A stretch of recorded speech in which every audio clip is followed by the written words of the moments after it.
नमस्कार, मैं हूं पंकज कुमार और आप देख रहे हैं टीम टीएसपी। इस वक्त मैं लसाड़िया के जिला मजिस्ट्रेट कार्यालय में उपस्थित हूं और आप देख सकते हैं कि यहां पर कुछ लोग भी इकट्ठा हैं। पीछे ही आप देखेंगे तो दरियावत के विधायक थावरचंद डामोर भी बैठे हैं और ये अनिश्चितकालीन धरना है। और धरना क्यों दिया जा रहा है आप सबको पता है, क्योंकि कल जो घटना हुई उसके बाद बीएपी के कार्यकर्ता और बीएपी के जो नेता है सारे ही कहीं ना कहीं विरोध में है कि उनके साथ जो घटना हुई क्यों हुई। अब क्या कुछ घटना हुई, रात भर क्या हुआ और उस पर इनकी क्या प्रतिक्रिया है, चलिए जानते हैं। ये जो धरना लगाया जा रहा है थावरचंद जी, क्यों लगाया जा रहा है और कब तक लगाया जाएगा? अगर आपकी जो मांगे है वो पूरी नहीं हुई तो कब तक ऐसी ही स्थिति बनी रहेगी? आपको जोहार। मेरे दो साथियों ने भी जो आपको बात करी है, साथ ही मैं बताना चाहूँगा कि मैंने इस घटना के तुरंत बाद में यहाँ जो कलेक्टर हैं जसमीत जी कौर सलोम्बर के, उनको भी अवगत कराया। उदयपुर के आईजी हैं, उनको भी फ़ोन पे अवगत करा दिया कि जो गुंडागर्दी प्रवृत्ति के लोग हैं या जिन्होंने आगे करके इस तरह की गुंडागर्दी करवाई है उनके खिलाफ जल्द कार्रवाई हो। और मुझे वहाँ से जबरन निकाला जाता है और प्रशासन और यहाँ के जो पुलिस प्रशासन के नौजवान हैं जिनको मेरी सुरक्षा में साथ रहना चाहिए, वो वहाँ सापा पगड़ी पहन के उसके बाद में कार्यक्रम में जाते हैं और जिसके पास कोई पद नहीं है उससे उद्घाटन करवाते हैं। यानी कि वहाँ जब मैं मौजूद था तो मेरे साथ इस तरह का मामला हुआ, प्रशासन मुख्य दर्शक बनकर देख रहा था। एक संवैधानिक पद पे बैठे हुए विधायक के साथ में भेदभाव किया गया, अपमान किया गया। तो हम लोग एक दूसरी मांग भी ये कर रहे हैं कि जो कर्मचारी सम्मिलित हैं जिन्होंने इस अपमान किया है उन सबको सस्पेंड किया जाए, दूसरा उन आरोपी को गिरफ्तार किया जाए।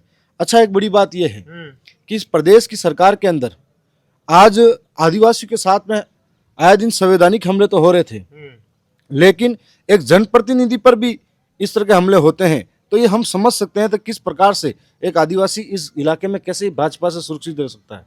ये बातें हमको समझनी पड़ेगी। साथ में हम लोग अगर धरने पे नहीं बैठते तो हमारी एफआईआर तक दर्ज नहीं होती। रात की 11 बजे तक हमने यहाँ धरने पे रहकर भी जबरन कहा, तब जाके 11 से 12 बजे के आसपास हमारी एफआईआर दर्ज होती है। और अभी जो जान से मारने की धमकी आती है ग्रुपों के माध्यम से, तब भी हमारे साथी गए, अभी तक एफआईआर आई नहीं है। तो आप सोच सकते हो कि हम लोग धरने पे बैठने के बावजूद भी हमारे को किस तरीके से अनदेखा किया जा रहा है। सरकार आखिर चाहती क्या है आदिवासियों से? आखिर आदिवासियों को आज तक वोट बैंक के लिए इस्तेमाल किया, लेकिन जब आदिवासी बोलने लगा, हक की बात करने लगा, तो आदिवासियों के साथ षड्यंत्र हमेशा करने लगे। पूर्व में आपने देखा बागीदोरा के मेरे विधायक साथी, उनके साथ भी हमले करवाए गए और इस तरह से डूंगरपुर के अंदर पत्थरबाजी हुई है। कभी एक तो ऑडियो वायरल होता है, ऑडियो वायरल हुआ क्या? इन बाप पार्टी के लोगों को घर जला दो, इनको इस तरह से भाजपा की ओसी मानसिकता है जो दर्शाती है कि आदिवासियों से इनकी घृणा कितनी है। ये हम आए दिन जब से जीते तब से कोई इनकी सरकार का मंत्री कह रहा है कि नक्सलवादी है, कोई सरकार का मंत्री कुछ और गाली देता है, तो हम आखिर कब तक झेलते रहेंगे? और आज हम लोग धरने पे बैठे हैं, तब भी मुझे लगा नहीं प्रशासन हमारी सुरक्षा में इतना मुस्तैद है। और हम आपको ये कह रहे हैं कि आज के दिन लसाड़िया के अंदर बैठे हैं, अगर हमारा आज गिरफ्तारी नहीं करते हैं और सस्पेंड नहीं करते जो लोग शामिल हैं, तो कल जिला मुख्यालय सलोम्बर में हम वहां बैठेंगे, जिला मुख्यालय के सामने। ये हम आपके चैनल के माध्यम से बताना चाहते हैं। अच्छा, यहाँ पर रात भर आप रुके हैं, एक विधायक यहाँ पर थे, सुरक्षा कैसी थी? सुरक्षा की गई आपकी यहाँ पर? मुझे कोई दिखा नहीं, एक आधा कोई जवान दिखा था यहाँ पे, बाकी कोई दिखा नहीं। जबकि इस तरह की धमकियां वायरल हो रही हैं, कुछ भी अनहोनी घटना हो सकती है, पर उन्हें एक आदिवासी विधायक की तरफ कोई सुरक्षा की कोई जिम्मेदारी नहीं है। ना यहाँ एसडीएम आके मौजूद था, ना कोई डिप्टी भी यहाँ एक राउंड करके कहीं एसी के रूम में आराम से सो रहे हैं, उन्हें कोई लेना देना नहीं है। कार्यक्रम के अंदर भी मैंने रिक्वेस्ट की थी, ये मेरे साथियों को मारपीट कर रहे हैं, आप बचाओ उनको, लेकिन कोई नहीं जाता है, उनके सामने देखते तक नहीं है। तो ऐसा लगता है कभी कभी कि प्रशासन भी कहीं न कहीं सत्ताधारी पार्टियों के इशारों पर सारा काम कर रहा है और ये पूरा षड्यंत्र मिला जुला था, ऐसा लगा मुझे। तो हम लोग ये चाहते हैं कि तुरंत गिरफ्तारियां हो और तुरंत जो लोग शामिल हैं सस्पेंड हो और हम हमारा धरना फिर समाप्त करेंगे। ये आनंद भूत जी हैं जो कि जिला अध्यक्ष हैं बीएपी पार्टी से। सर, ये बताइए कि कल क्या कुछ हुआ जिसके बाद ये नौबत आ गई कि इतने सारे लोग इकट्ठा हो गए, यहाँ पर धरने पे बैठ गए, काफी ज्यादा वीडियोस वायरल हुए जिनके अंदर धक्का मुक्की भी हो रही है, गाली गलौज भी हो रही है, पत्थरबाजी भी हो रही है। क्या कुछ हुआ प्रकरण कल का, पूरा बताइए एक बार। सबसे पहले आपके चैनल को जोहार जी। कल जो जिला स्तरीय प्रोग्राम हमारे लसाड़िया तहसील में रखा गया था, उसके खेल कूद प्रतियोगिता का जो उद्घाटन के लिए हमारे स्थानीय विधायक को निमंत्रण था और हमारे पार्टी के सभी पदाधिकारी को भी निमंत्रण था और हम सब एकत्रित होकर उद्घाटन के लिए टटाकिया ITI केंद्र गए थे ITI केंद्र जाने के बाद स्थानीय विधायक महोदय जी और हम अंदर जाने के बाद स्टेज पे खड़े थे और जैसे खड़े थे उन्होंने नारे लगाने स्टार्ट कर दिया कि ये विधायक हमारा नहीं है और यहाँ नहीं आना चाहिए। और कन्हैयालाल जी खुद हाथ पकड़कर विधायक साहब का दूर कर रहे थे कि ये हमारा क्षेत्र है, आप यहाँ आकर उद्घाटन नहीं करें। इस तरह उनके जो लोग थे उन्होंने नारेबाजी की और जाति रूप से हम लोगों को गालियाँ दी। आप उपस्थित थे वहीं पर? मैं वहीं उपस्थित था साथ में, और मेरे साथ भी धक्का मुक्की की और गाली गलौज की और मुझे अंदर तक नहीं जाने दिया। और MLA साहब को प्रशासन अंदर लेके गए और प्रशासन जो पुलिस का रवैया था वो मूक दर्शक खड़े रहे थे। उन्होंने किसी तरह का ना कोई बचाव किया था। MLA साहब के जो साथ में ऐसा बर्ताव किया गया, जो आम लोग थे वो इनके साथ सीधे भिड़ रहे थे और प्रशासन देख रहा था।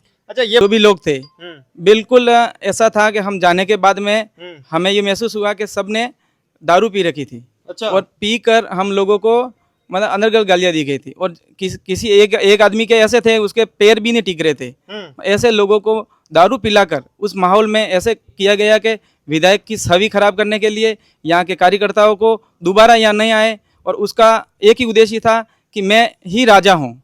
लेकिन इस जनता ने लोकतांत्रिक रूप से सिलेक्टेड करके और हमें आज जो विधायक बने हैं उनको अगर रोक रहे हैं तो यहाँ के लोग कितने परेशान होते होंगे। आज सबसे बड़ी ये बात है। हाँ, एक वीडियो में ये भी दिखाई दे रहा था किसी का गमछा भी खींचा जा रहा था, ऐसे बदसलूकी की जा रही थी, वो भी यहाँ पर उपस्थित है? जी हाँ, अच्छा, अभी नहीं है? वो भी है। जो उस समय मेरे खुद के गमछा खींचा गया था। आपका भी खींचा गया हाँ, था? मेरा खींचा गया। और मेरे साथ में सरपंच साहब थे, ब्लॉक अध्यक्ष शंकर जी लोहागढ़ के दरिया, उनके भी खींचा गया। और उसके बाद में एक वहाँ का जो कार्यकर्ता था उनका वो बहुत ज़्यादा दारू पी रखा, वो भी MLA साहब से सीधा भिड़ के उनसे भी गमछा ले लिया गया था। अच्छा, MLA साहब के साथ कितने लोग थे उस समय जो इनके समर्थक थे? आप भी थे वहाँ पे? कितने लोग थे उस समय आपके साथ में? हम लोग 20 से 30 जने थे। 20 से 30 जने थे। हाँ, लोकल यहाँ लसड़िया ब्लॉक के कार्यकर्ता और दरियावत से हमारे ब्लॉक नहीं, अध्यक्ष जो दरियावत से आए थे विधायक साहब के साथ, वो कितने जने थे?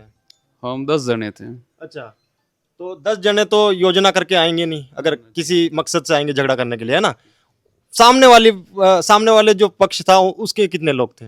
देखिए, योजना तो हमारे करने का कोई फर्ज नहीं है। हमारे साथ में विधायक थे। विधायक का फर्ज बनता है कि उसकी विधानसभा में कोई भी कार्यक्रम सरकारी हो रहा है उसमें उपस्थित होना, जहाँ उनको बुलाया गया है। विधायक जी को निमंत्रण था और हम सब साथ में विधायक जी के साथ में निमंत्रण के साथ में उद्घाटन समारोह में गए थे। उद्घाटन समारोह में प्रधान साहिबा भी मौजूद थी, लोकल यहाँ ब्लॉक लसड़िया की। देखिए, कोई भी जनप्रतिनिधि हो, चाहे वो बीजेपी का हो, कांग्रेस का हो, हम तो ये सोच रहे थे कि विधायक जी के साथ में प्रधान मैडम भी आके साथ में उद्घाटन करे तो हमको तो कोई दुख या दर्द नहीं है, क्योंकि वो जनप्रतिनिधि, जनता का चुना हुआ व्यक्ति है। लेकिन यहाँ के पूर्व मंत्री, बीजेपी के पूर्व प्रधान कन्हैयालाल जी द्वारा विधायक जी का हाथ छीनकर ये बर्ताव किया गया। ये बीजेपी को इस पर निंदा करनी चाहिए और पार्टी को कड़ी से कड़ा एक्शन लेना चाहिए। साथ ही बीजेपी के कार्यकर्ताओं द्वारा एक ग्रुप है, उस ग्रुप में ये कमेंट आया है कि MLA को मर्डर कर देंगे, बीजेपी का बहुत पावर है लसड़िया में। मैं आपके चैनल के नाम से बताना चाहूँगा कि हम लोग संवैधानिक लड़ाई लड़ते आए हैं और संवैधानिक के रूप में हम आज धरना दे रहे हैं। हम किसी भी हिंसात्मक बात का न तो समर्थन करते हैं, लेकिन जो हमारे खिलाफ ऐसी बात कर रहा है, प्रशासन को हमने रात की 12 बजे हम लोगों ने एप्लीकेशन दे के रिपोर्ट दर्ज करवाने की बात की है। आज 12 घंटे होने आए, अभी तक उन्होंने FIR दर्ज नहीं की है। एक विधायक के साथ में ऐसा बयानबाजी या इतना गलत बर्ताव होने के बाद में भी 12 घंटे तक FIR दर्ज नहीं होती है, तो ये प्रदेश सरकार, भाजपा सरकार की नाकामी है। और भाजपा सरकार में एक विधायक सुरक्षित नहीं है तो आदिवासी लोग, गरीब लोग, जनता कैसे सुरक्षित होगी? ये सवाल आज की सरकार के सामने हमें रखना चाहिए। अच्छा, क्या कार्रवाई चाहते हैं आप लोग जो अभी धरने पे बैठे हैं? अभी तक कार्रवाई हुई नहीं है, लेकिन कार्रवाई क्या चाहते हैं आप? हम लोग ये चाह रहे हैं कि हमारी प्रमुख 3 मांग है धरने की। एक तो जो भी आरोपी हैं हमारे साथ में, MLA विधायक जी के साथ में जो ड्राइवर थे उनके साथ में मारपीट की गई, हमारे जिलाध्यक्ष आनंद जी, इनके साथ में मारपीट की गई। तो जो भी मारपीट करने वाले, देखिए, विरोध लोकतंत्र में होता है, नाराबाजी करें, विरोध करें, हम सहमत हैं, उनका आदमी है, नहीं जीता है, दुख हो रहा है, विरोध कर रहे, कोई दिक्कत नहीं। लेकिन मारपीट करना, पत्थरबाजी करना, ये गलत है। उन्होंने हमारे साथ में मारपीट करी है, पत्थरबाजी करी है। जो भी आरोपी हैं उनको पुलिस तुरंत से गिरफ्तार करे। साथ ही विधायक जी के निमंत्रण के बाद विधायक जी के पहुंचने पर वहाँ का जो आयोजन कमेटी है उन्होंने कहा कि अब हम लोग किसी से भी उद्घाटन नहीं करवा रहे, आप बाहर निकलिए। विधायक जी के निकलने के बाद में बाहर किसी दूसरे से उद्घाटन किया जा रहा है। अच्छा नीलेश जी, एक और कमेंट आ रहे थे कुछ कि विधायक साहब को वहाँ आमंत्रित ही नहीं किया गया था, ऐसा भी कुछ कमेंट आए हैं। क्या सच्चाई, आमंत्रित किया गया था या नहीं किया गया था? जी ये है कि बेबुनियाद आरोप हैं। विधायक कोई आम आदमी नहीं है जो बिना निमंत्रण के चला जाएगा। आज हम लोग भी एक स्वाभिमानी व्यक्ति बिना विधायक बिना किसी पद पे होते हुए भी बिना निमंत्रण के कहीं नहीं जाता है। विधायक जी को बेकायदा निमंत्रण आया है। एज ए ब्लॉक अध्यक्ष हमारे देवेंद्र जी उन्होंने भेजा है। देवेंद्र जी खुद स्कूल से जाके लेके आए हैं। निमंत्रण में मुख्य अतिथि का पद जो खाली था और जो निमंत्रण आया वो जिसमें निवेदक एसडीएमसी सदस्य हैं, पूरी कमेटी है, स्कूल स्टाफ है, उनके निवेदन पे हम लोग गए हैं। बिना निवेदन पे निमंत्रण पे हम लोग नहीं गए। मर्डर जैसी बातें ग्रुपों में की जा रही है, शाम को ही वायरल हो गया था ये जो स्क्रीनशॉट था, है ना? इसके बाद क्या कुछ कार्रवाई हुई और क्या पता चला है कि कौन तो उस ग्रुप का एडमिन है, कौन करता धरता है और कौन ऐसी जो ये बातें कर रहा है, उसके अंदर कुछ पता चला आप लोगों को? शाम को जो मैसेज ग्रुप के माध्यम से वायरल हुआ उसके बाद में हम थाने गए थे और एफआईआर दर्ज करवाने के लिए, लेकिन प्रशासन ने अभी तक थानेदार ने कोई कार्रवाई नहीं की। और उस ग्रुप के खुद एडमिन कन्हैयालाल जी हैं और उस ग्रुप के कन्हैयालाल जी एडमिन हैं और कन्हैयालाल जी उस ग्रुप में दूसरा भी लिख रहे हैं कि ये लोग बदमाश है और मुझे बदनाम कर रहे हैं, हालांकि वो खुद लोगों को दारू पिला के लाया। तो इससे ये साबित होता है कि एक तो ग्रुप का एडमिन खुद है और एडमिन है तो इसका मतलब और सामने वाला भी एडमिन है, दोनों ही एडमिन है और दोनों ग्रुप कन्हैयालाल जी ने बनाया है। तो इसका मतलब कहीं ना कहीं उनकी सोची समझी साजिश थी। और दूसरा ये है कि हमारे क्षेत्र में एक जिला अध्यक्ष के नाते और इस ब्लॉक का भी स्थानीय हूँ और हमारे ब्लॉक में आए दिन ऐसी घटना होती रहती है। ये चुनाव में कन्हैयालाल जी इस क्षेत्र में हमेशा दादागिरी से और चुनाव में जीतते हैं और जहाँ पे भी प्रचार में जाते हैं लट लेके जाते हैं, लोगों को डराते धमकाते। ये आज की कहानी नहीं है, इनको कहीं ये राजनीतिक है। कम से कम 3 बार विधायक बने इनके घर से, तब से ये दादागिरी इनके घर से चल रही है। थावरचंद डामोर थे जो कि अनिश्चितकालीन धरने पर बैठे हैं लसाड़िया के जिला मजिस्ट्रेट कार्यालय में, और जो भी जानकारी होगी बीच बीच में अपडेट हम देते रहेंगे। अभी फिलहाल यही अपडेट थी कि रात भर ये धरने पर थे और इनका ये भी कहना है कि सुरक्षा में इनको कहीं ना कहीं कमी दिखी है। मैं हूं पंकज कुमार, आप देख रहे हैं टीम टीएसपी। धन्यवाद।